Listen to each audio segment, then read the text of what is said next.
कुछ हफ्तों पहले मेरा पेशावर से लाहौर का सफ़र था। मुकर्ररा दिन से एक दिन पहले मैंने उधर पेशावर में एक बस टर्मिनल पर कॉल की। उनकी अभी अभी नई डाइवो की सर्विस शुरू हुई जिसमें एक लड़की होस्टेस होती है। एक दिन पहले कॉल करने पर मुझे एडवांस बुकिंग में होस्टेस के बिल्कुल साथ वाली सीट मिली। खैर डाइवो मेरे इलाके से गुजरी तो मैं बैठ गया। लड़की चूँकि पास ही थी, कोल्ड ड्रिंक निकाली और मुझे पेश कर दी। एक मुस्कुराहट के साथ उसका शुक्रिया अदा किया और कोल्ड ड्रिंक पिया। फिर निम्को भी मिली।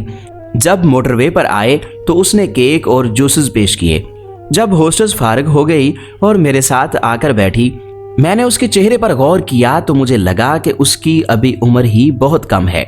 मैंने लड़की से पूछा कि तुम्हारी उम्र क्या है? बोली सर मेरी उम्र 15 साल है।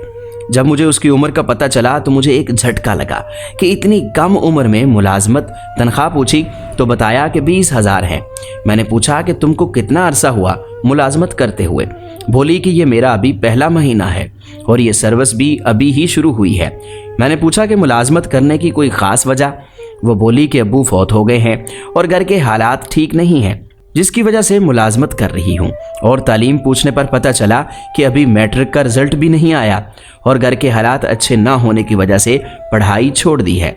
मैंने जब पूछा कि लोगों का तुम्हारे साथ कैसा सलूक होता है तो उस बेचारी की आंखों में आंसू आ गए और कुछ ना आगे बोल सकी। तो मैं सारी बात समझ गया। हौसले के लिए मेरे पास अल्फाज भी नहीं थे कि उसको हौसला दे सकूं। बस उसके सर पर हाथ ही रख दिया। जब हाथ रखा तो उसकी आंखों में से पानी उसके रुखसारों पर बह गया।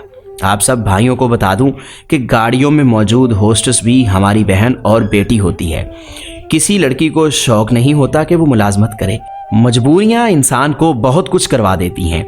आप उनकी पैसों से मदद नहीं कर सकते, ना ही वो आपसे पैसे मांगेंगी।